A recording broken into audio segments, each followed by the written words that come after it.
स्वागत है मित्रों। अब हम प्रथम अध्याय पढ़ने वाले हैं राजयोग।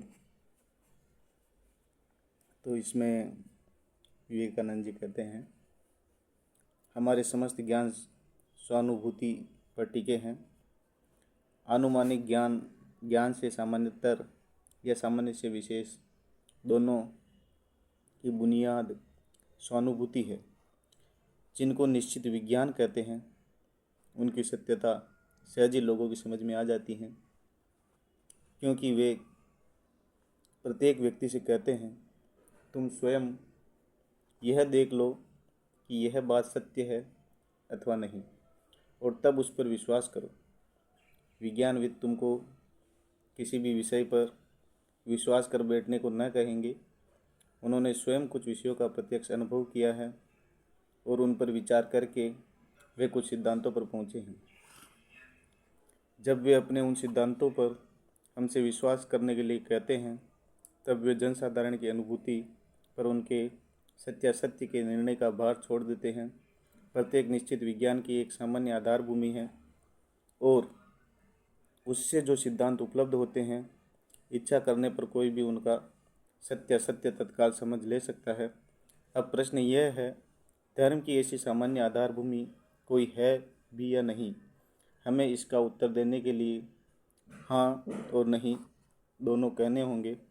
संसार में धर्म के संबंध में सर्वत्र ऐसी शिक्षा मिलती है कि धर्म केवल श्रद्धा और विश्वास स्थापित है, और अधिकांश स्थलों में तो वह भिन्न भिन्न मतों की समष्टि मात्र है। यही कारण है कि धर्मों के बीच केवल विवाद झगड़ा दिखाई देना है। ये मत फिर विश्वास पर स्थापित होता है। कोई कहते हैं कि बादलों के ऊपर एक महान पुरुष है, वे ही सारे संसार का शासन करते हैं, और वक्ता महोदय केवल अपनी बात के बल पर ही मुझसे इनमें विश्वास करने को कहते हैं। मेरे भी ऐसे अनेक भाव हो सकते हैं जिन पर विश्वास करने के लिए मैं दूसरों से कहता हूँ, और यदि ये कोई युक्ति चाहे इस विश्वास का कारण पूछे तो मैं उन्हें युक्ति तर्क देने में असमर्थ हो जाता हूँ। इसलिए आजकल धर्म और दर्शन शास्त्रों की इतनी निंदा सुनी जाती है। प्रत्येक शिक्षित व्यक्ति का मानो यही मनोभाव है, हटाओ, खाक पत्थर है, धर्म क्या है, कुछ मतों के गट्ठे पर हैं। उनके सत्यासत्य विचार का कोई एक मानदंड नहीं है, जिसके जी में जो आया बस वही बक गया।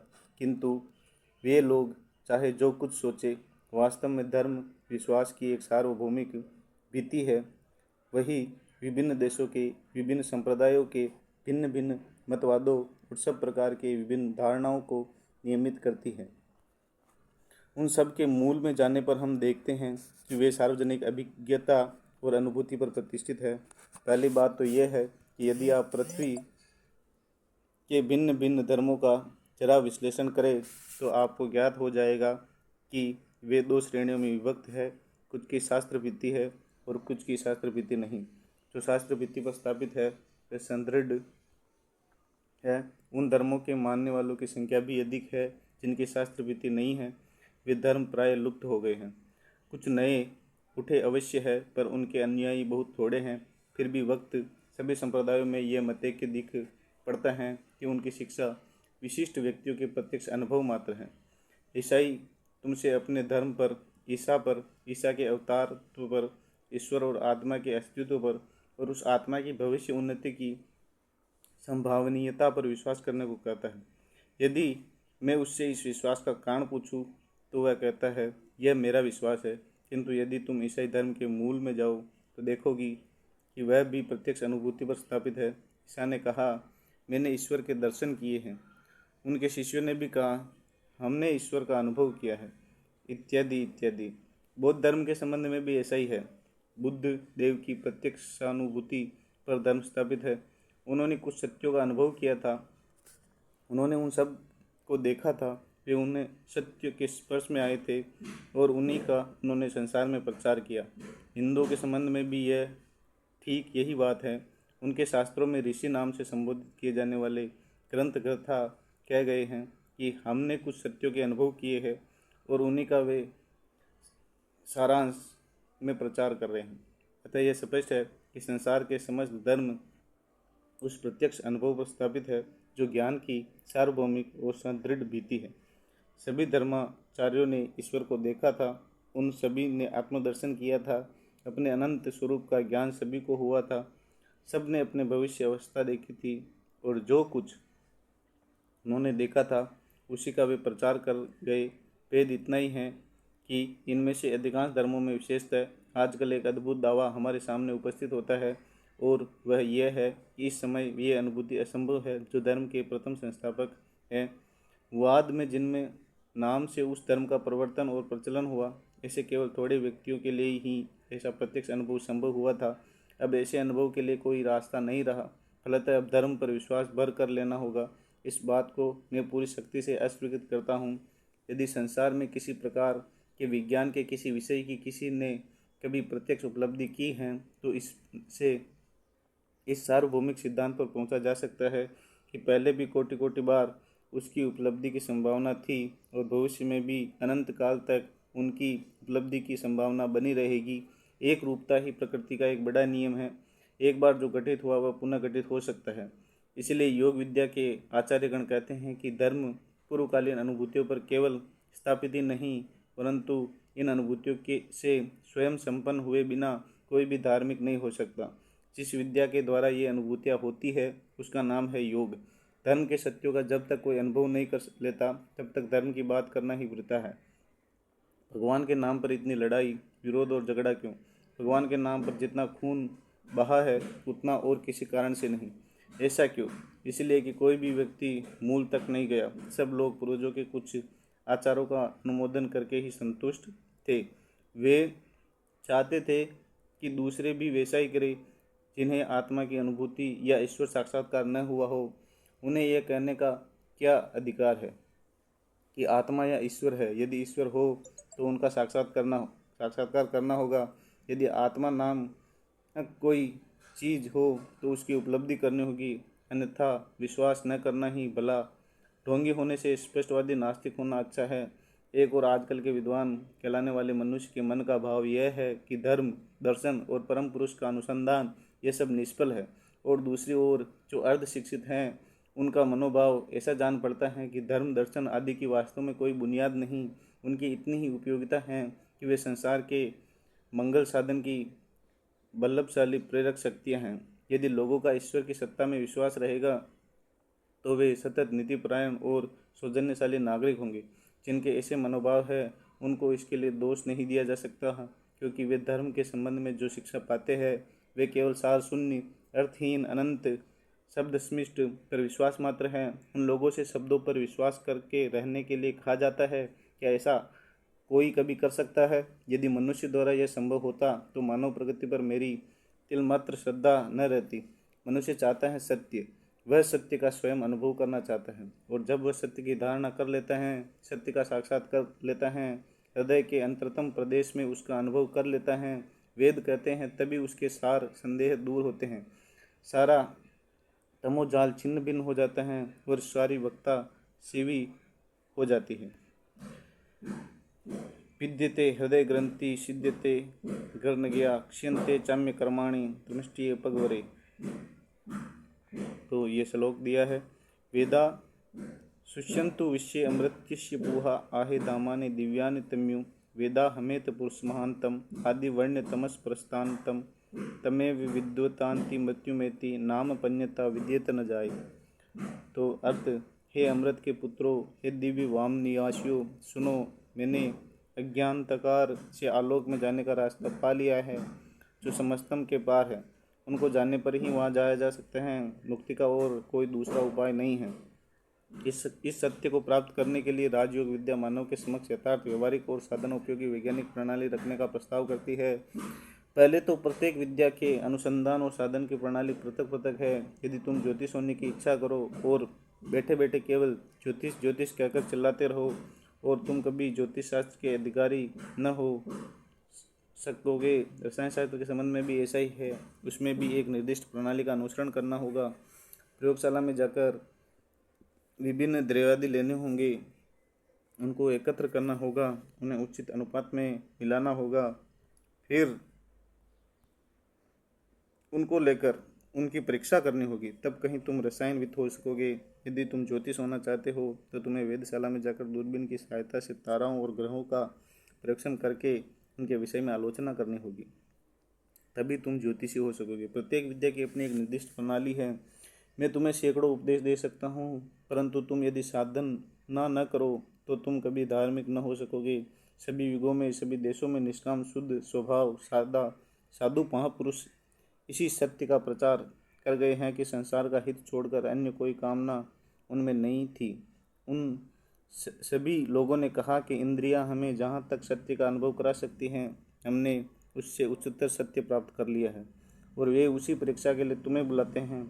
वे कहते हैं कि तुम एक निर्दिष्ट साधन प्रणाली लेकर सरल भाव से साधना करते रहो, और यदि यह उच्चतर सत्य प्राप्त न हो तो फिर भले ही कह सकते हो कि इस उच्चतर सत्य के संबंध की बातें केवल कपोल कल्पित हैं। पर हाँ, इससे पहले उन व्यक्तियों की सत्यता को बिल्कुल अस्वीकृत कर देना किसी तरह युक्तिपूर्ण नहीं है।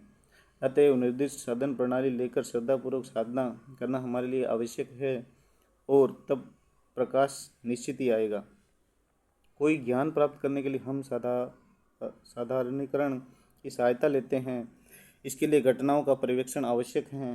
हमें पहले घटनावली का पर्यवेक्षण करते हैं, फिर उनका साधारणीकरण करते हैं, और फिर उनसे अपने सिद्धांत या मतामत निकालते हैं।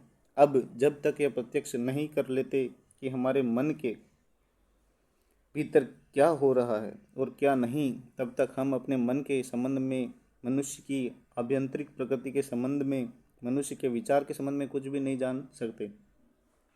बाह्य जगत के व्यापारों का पर्यवेक्षण करना अपेक्षाकृत सहज है, क्योंकि उनके लिए हजारों यंत्र निर्मित हो चुके हैं, पर अंतर जगत के व्यापार को समझने में मदद करने वाला कोई भी यंत्र नहीं है।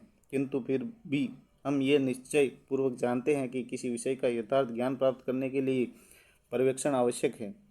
उचित विश्लेषण के बिना विज्ञान निरर्थक और निष्फल होकर केवल भीतिहीन अनुमान में परिणित हो जाता है। इसी कारण उन थोड़े से मनस्तवादियों को छोड़कर जिन्होंने पर्यवेक्षण करने के उपाय जान लिए हैं, ये सब लोग चिरकाल से केवल विवाद ही करते आ रहे हैं। राजयोग विद्या पहले मनुष्य को उसकी अपनी आंतरिक अवस्थाओं के पर्यवेक्षण का रास्ता दिखा देगी। मन ही उस पर्यवेक्षण का यंत्र है। किसी विशिष्ट विषय को समझने की हमारी शक्ति का सही सही नियमन कर जब उसमें अंतर जगत की ओर परिचालित किया जाता है, तभी वह मान के अग प्रत्यज्ञ का विश्लेषण कर सकती है, और तब उसके प्रकाश से हम यह सही नहीं समझ सकते कि अपने मन के भीतर क्या घट रहा है। मन की शक्तियाँ इधर उधर बिखरी हुई है, प्रकाश की किरणों के समान है। जब उन्होंने केंद्रीभूत किया जाता है, तब ये सब कुछ आलोकित कर देती है। यही ज्ञान का हमारा एकमात्र उपाय है। बाह्य जगत में हो या अंतर जगत में, लोग इसी को काम में ला रहे हैं, पर वैज्ञानिक जिन्हें सूक्ष्म पर्यवेक्षण शक्ति का प्रयोग वही जगत में करता है, मनस्तवानेशी उसी का मन पर करते हैं। इसके लिए काफ़ी अभ्यास आवश्यक है। बचपन से हमने केवल बाहरी वस्तुओं को मनोनिवेश करना सीखा है, अंतर जगत में मनोनिवेश करने की शिक्षा नहीं पाई है। इसी कारण हमसे अविकास अंतर्यत की निरीक्षण शक्ति खो बैठते हैं। मन को अंतर्मुखी करना, उसकी बहिर्मुखी गति को रोकना है, उसकी समस्त शक्तियों को केंद्रीभूत कर उस मन के ही ऊपर उनका प्रयोग करना है, ताकि वह अपना स्वभाव समझ सके, अपने आप को विश्लेषण कर देख सके। एक अत्यंत कठिन कार्य है, पर इसी विषय में वैज्ञानिक प्रथा के अनुसार अग्रसर होने के लिए वही तो एकमात्र उपाय है। इस तरह के ज्ञान की उपयोगिता क्या है? पहले तो ज्ञान ही ज्ञान का सर्वोच्च पुरस्कार है। दूसरे, इसकी उपयोगिता भी यही है कि यह समस्त दुखों का हरण करेगा।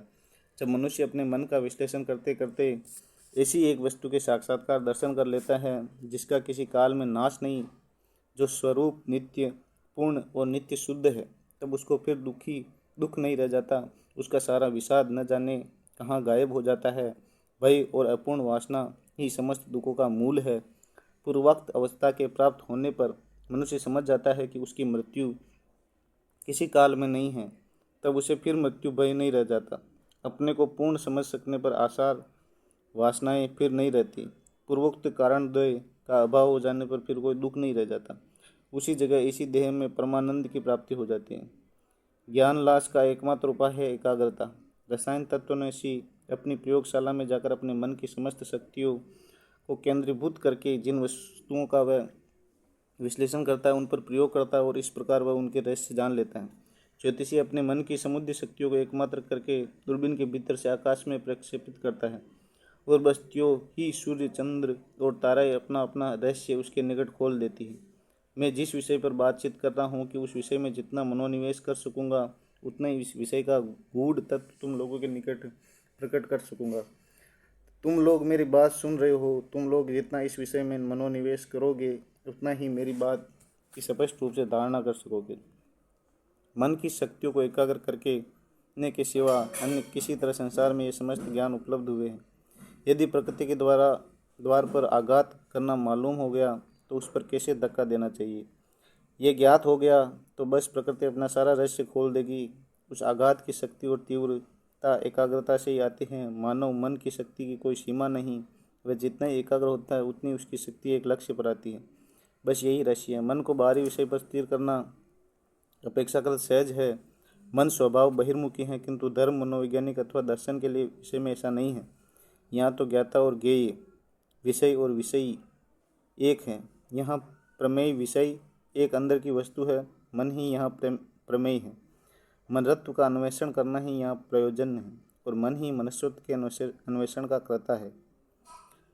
हमें मालूम है कि मन की एक ऐसी शक्ति है जिससे वह अपने अंदर जो कुछ हो रहा है उसे देख सकता है। इसको अंतः पर्यवेक्षण शक्ति कह सकते हैं।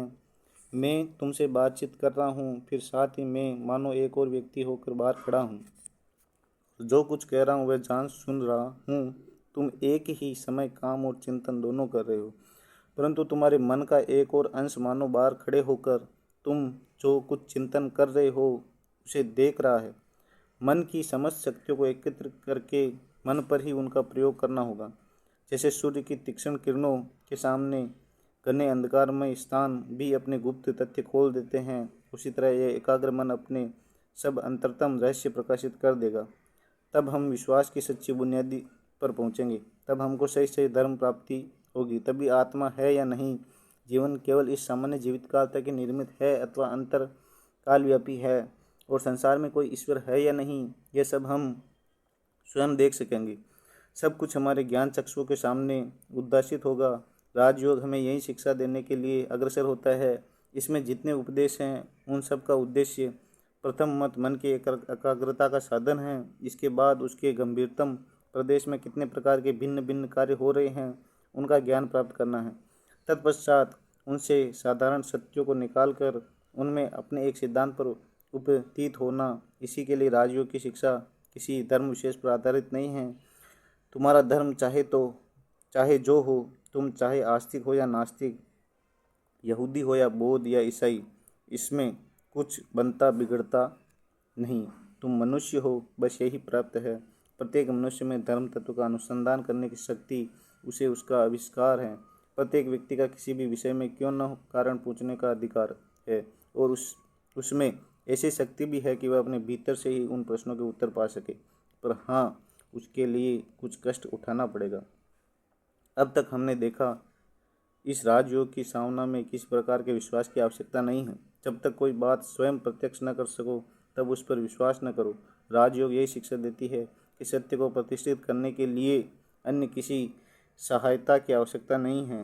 क्या तुम कहना चाहते हो कि जागृत अवस्था की सत्यता के प्रमाण के लिए स्वप्न अथवा कल्पना की सहायता की जरूरत है? नहीं, कभी नहीं। इस राजयोग की साधना में दीर्घकाल और निरंतर अभ्यास की आवश्यकता है। इस अभ्यास का कुछ अंश शरीर विषय पर, परंतु इसका अधिकांश मन स्यात्मक है। हम क्रमशः समझेंगे मन और शरीर में किस प्रकार का संबंध है। यदि हम विश्वास करें कि मन शरीर की केवल एक सूक्ष्म अवस्था विक्षेप है और मन शरीर पर कार्य करता है, तो हमें यह भी स्वीकार करना होगा कि शरीर भी मन पर कार्य करता है। शरीर के अस्वस्थ होने पर मन भी अस्वस्थ हो जाता है। शरीर स्वस्थ रहने पर मन भी स्वस्थ और तेजस्वी रहता है। जब किसी व्यक्ति को क्रोध आता है तब उसका मन अस्थिर हो जाता है। मन की अस्थिरता के कारण शरीर भी पूरी तरह अस्थिर हो जाता है। अधिकांश लोगों का मन शरीर के संपूर्ण अधीन रहता है। असल में उसके मन की सदित बहुत थोड़े परिणाम में विकसित हुई रहती है। यदि तुम लोग कुछ बुरा न मानो तो कहूँ, अधिकांश मनुष्य पशु से बहुत थोड़े ही उन्नत हैं। क्योंकि अधिकांश स्थलों में तो उनकी संयम की शक्ति पशु पक्षियों से कोई विशेष अधिक नहीं। हम में मन के निग्रह की शक्ति बहुत थोड़ी है। मन पर यह अधिकार पाने के लिए शरीर और मन पर आधिपत्य लाने के लिए कुछ बहिर्ग साधनाओं की दैहिक साधनाओं की आवश्यकता है। शरीर पर जब पूरी तरह अधिकार में आ जाएगा तब मन को हिलाने डिलाने का समय आएगा। इस तरह मन जब बहुत कुछ वश में आ जाए तब हम इच्छानुसार उसके काम ले सकेंगे, उसकी प्रवृत्तियों को एक मुखी होने के लिए मजबूर कर सकेंगे। राजयोगी के मतानुसार ये संपूर्ण बहिर्जगत, अंतर्जगत या सूक्ष्म जगत का स्थूल विकास मात्र है। सभी स्थलों में सूक्ष्म को कारण और स्थूल को कार्य समझना होगा। इस नियम से बहिर्जगत कार्य है, अंतर्जगत कारण है। इसी हिसाब से स्थूल जगत की परिदृश्यमान शक्तियाँ आभ्यंतरिक सूक्ष्म शक्तियों का स्थूल भाग मात्र हैं।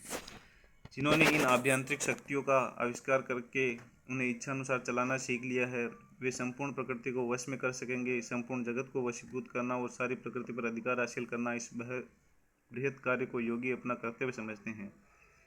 वे एक ऐसी अवस्था में जानना चाहते हैं जहां हमें जिन्हें प्रकृति के नियम कहते हैं उन पर कोई प्रभाव नहीं डाल सकते। जिस अवस्था में वे उन सबको पार कर जाते हैं तब ये आभ्यंतरिक और बाह्य समस्त प्रकृति पर प्रभुत्व प्राप्त कर लेते हैं। मनुष्य जाति की उन्नति और सभ्यता इसी प्रकृति को वशीभूत करने की शक्ति पर निर्भर है। इस प्रकृति को वशीभूत करने के लिए भिन्न भिन्न जातियाँ भिन्न भिन्न प्रणालियों का सहारा लेती है। जैसे एक ही समाज के भीतर कुछ व्यक्ति बाह्य प्रकृति को और कुछ अंतर प्रकृति को वशीभूत करने की चेष्टा करते हैं, वैसे ही भिन्न भिन्न जातियों में कोई जातियाँ बाह्य प्रकृति को तो कोई अंतः प्रकृति को वशीभूत करने का प्रयत्न करती हैं। किसी के मत से अंत प्रकृति को वशीभूत करने पर सब कुछ वशीभूत हो जाता है, फिर दूसरों के मत बाह्य प्रकृति को वशीभूत करने पर सब कुछ वश में आ जाता है। इन दो सिद्धांतों के चरम भावों को देखने पर वह प्रतीत होता है कि दोनों ही सिद्धांत सही है, क्योंकि यथार्थ प्रकृति में बाह्य और अभ्यंतर जैसा कोई भेद नहीं, यह केवल एक काल्पनिक विभाग है। ऐसे विभाग का कोई अस्तित्व ही नहीं और यह कभी था ही नहीं। बहिर्वाद और अंतर्वादी जब अपने अपने ज्ञान की चरम सीमा प्राप्त कर लेते हैं तब दोनों अवश्य एक स्थान पर पहुंचेंगे। जैसे बहिर्विज्ञानवादी जब अपने ज्ञान को चरम सीमा पर ले जाएंगे तो अंत में उन्हें दार्शनिक होगा, उसी प्रकार दार्शनिक भी देखेंगे कि वे मन और भूत के नाम से जो दो भेद कर रहे हैं वो वास्तव में कल्पना मात्र है। वह एक दिन बिल्कुल विलीन हो जाएगी, जिससे यह बहुत उत्पन्न हुआ है, और जो एक पदार्थ बहुत रूपों में प्रकाशित हुआ है उसका निर्णय करना ही समस्त विज्ञान का मुख्य उद्देश्य और लक्ष्य है। राजयोगी कहते हैं हमें पहले अंतर्जगत का ज्ञान प्राप्त करेंगे, फिर उसी के द्वारा बाह्य और अंतर उस समय प्रकृति को वशीभूत कर लेंगे।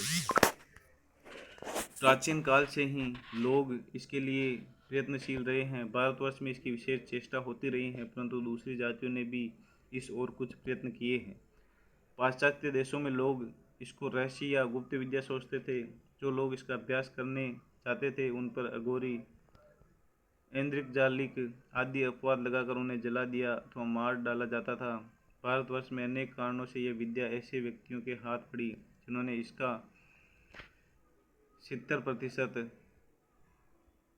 90% अंश नष्ट कर डाला और शेष को गुप्त रीति से रखने की चेष्टा की। आजकल पश्चिमी देशों में भारतवर्ष के गुरुओं की अपेक्षा निकृष्टतर अनेक गुरु नामधारी व्यक्ति दिखाई पड़ते हैं। भारतवर्ष के गुरु फिर भी कुछ जानते थे, पर ये आधुनिक गुरु तो कुछ नहीं जानते। इन सारी योग प्रणालियों में जो कुछ गुह्य या रहस्य है सब छोड़ देना पड़ेगा। जिससे बल मिलता है उसी का अनुसरण करना चाहिए। अन्याय विषयों पर जैसा धर्म में भी ठीक वैसा ही है। जो तुमको दुर्बल बनाता है वह समूल त्याज्य। रहस्य स्पृहा मानव मस्तिष्क को दुर्बल कर देती है। इसके कारण ही आज योग शास्त्र नष्ट हो गया है, किंतु वास्तव में यह एक महाविज्ञान है। 4000 वर्ष से भी पहले यह आविष्कृत हुआ था। तब से भारतवर्ष में यह प्रणालीबद्ध होकर वर्णित और प्रचारित होता रहा। यह एक आश्चर्यजनक बात है कि व्याख्याकार जितना आधुनिक है उसका धर्म भी उतना ही अधिक है, और लेखक जितना प्राचीन है उसमें उतनी अधिक युक्ति युक्त बात कही। आधुनिक लेखकों में ऐसे अनेक हैं जो नाना प्रकार की रहस्यात्मक और अद्भुत अद्भुत बातें करते हैं। इसी प्रकार जिनके हाथ ये शास्त्र पढ़ा उन्होंने समझ शक्ति अपने अधिकार में कर रखने की इच्छा से इसको महागोपनीय और आश्चर्यजनक बना डाला और युक्ति रूप प्रभाकर का पूर्ण आलोक इस पर न पड़ने दिया। मैं पहले ही कह देना चाहता हूँ कि मैं जो कुछ प्रचार कर रहा हूँ उसमें गुह्य नाम की कोई चीज़ नहीं। मैं जो कुछ थोड़ा सा जानता हूँ वही तुमसे कहूँगा।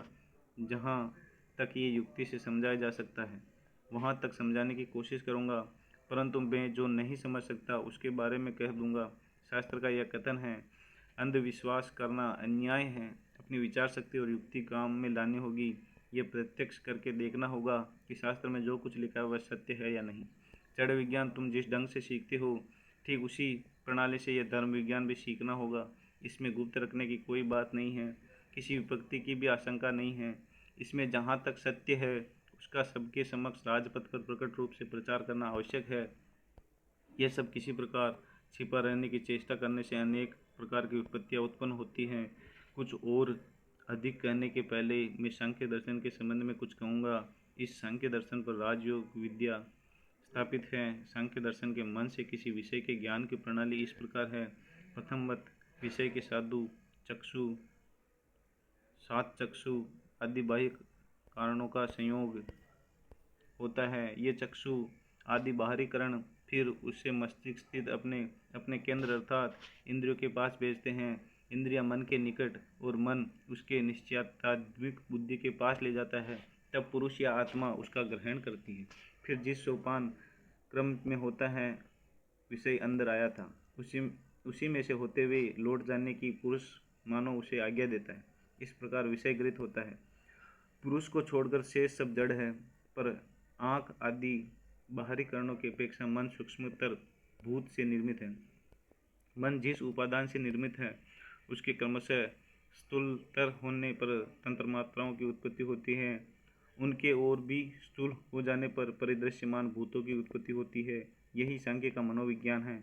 अतएव बुद्धि और स्थूल भूत में अंतर केवल मात्र के तारतम्य में है। एकमात्र पुरुष ही चेतन है। मन तो मानो आत्मा के हाथों एक यंत्र है। उसके द्वारा आत्मा बाहरी विषयों को ग्रहण करती है। मन सतत परिवर्तनशील है, इधर से उधर दौड़ता रहता है।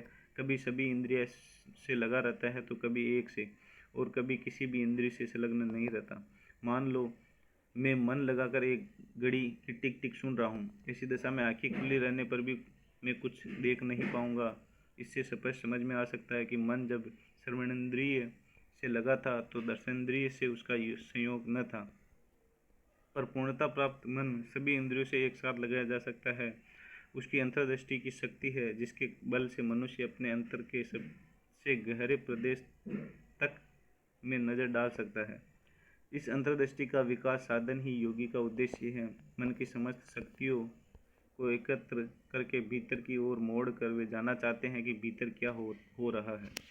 इसमें केवल विश्वास की कोई बात नहीं, यह तो दार्शनिकों के मनस्तत्व विश्लेषण का फल मात्र है। आधुनिक शरीर तत्वविद पंडितों का कथन है कि आंखें यथार्थ दर्शन का कारण नहीं है। वह कारण तो मस्तिष्क के अंतर्गत स्नायु केंद्र में अवस्थित है। समस्त करणों के संबंध में ठीक ऐसा ही समझना चाहिए। उनका यह भी कहना है कि मस्तिष्क जिस पदार्थ से निर्मित है ये केंद्र भी ठीक उसी पदार्थ से बने हैं। सांख्य मतानुयायी भी ऐसा ही कहते हैं। भेद ये है कि सांख्य का सिद्धांत आध्यात्मिकता की ओर झुका हुआ है और वैज्ञानिकों का भौतिकता की ओर। फिर भी दोनों एक ही बात है। हमें इससे अतीत राज्य का अन्वेषण करना होगा। योगी प्रयत्न करते हैं कि वे अपने को ऐसा सूक्ष्म अनुभूति संपन्न कर लेते हैं जिससे वे विभिन्न मानसिक अवस्थाओं को प्रत्यक्ष कर सके। समस्त मानसिक प्रक्रियाओं को पृथक पृथक रूप से मानस प्रत्यक्ष करना आवश्यक है। इस इंद्रिय गोलकों पर विषय का आघात होते ही उससे उत्पन्न हुए संवेदनाएं उस करण की सहायता से किस तरह स्नायु में होती हुई जाती हैं। मन किस प्रकार उनको ग्रहण करता है, किस प्रकार फिर वे निश्चयाध्यात्मिक वृद्धि के पास जाती है, तत्पश्चात किस प्रकार पुरुष के पास उपनीत होती है। इन समस्त व्यापारों को पृथक पृथक रूप से देखना होगा। प्रत्येक विषय की शिक्षा की अपनी एक निर्दिष्ट प्रणाली है। कोई भी विज्ञान क्यों न सीखो, पहले अपने आप को उसके लिए तैयार करना होगा, फिर एक निर्दिष्ट प्रणाली का अनुसरण करना होगा। इसके अतिरिक्त उस विज्ञान के सिद्धांत को समझने का कोई और दूसरा उपाय नहीं है। राजयोग के संबंध में भी ठीक ऐसा ही है।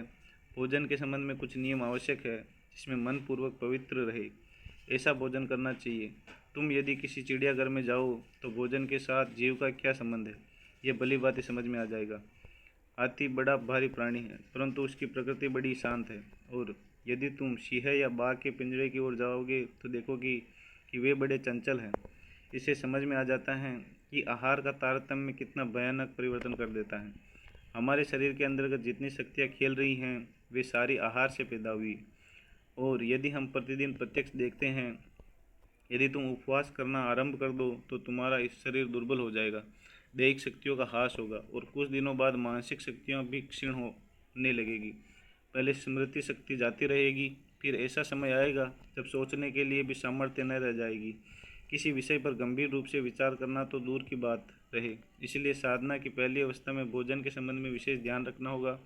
फिर बाद में साधना में विशेष अग्रसर हो जाने पर उतना सावधान न रहने भी चलेगा। जब तक पौधा छोटा रहता है तब तक उसे घेरा कर रखते हैं, नहीं तो जानवर उसे चर जाएगा। उसके बड़े हो जाने पर घेरा आवश्यक नहीं रह जाता, तब वह सारे आघात झेल सकता है। योगी को अधिक विलास और कठोरता दोनों का ही त्याग करना चाहिए। उनके लिए उपवास करना या देह को किसी प्रकार कष्ट देना उचित नहीं है। गीताकार कहते हैं, जो अपने को अनर्थ क्लेश देते हैं वे कभी योगी नहीं हो सकते। अति भोजनकारी, उपवासशील, अधिक जागरणशील, अधिक निद्रालु, अत्यंत कर्मी अथवा बिल्कुल आलसी, इनमें से कोई भी योगी नहीं हो सकता।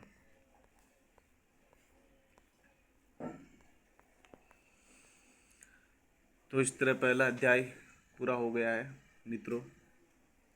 दूसरे अध्याय इसका बाद आएगा, तो चैनल को सब्सक्राइब कर लीजिए।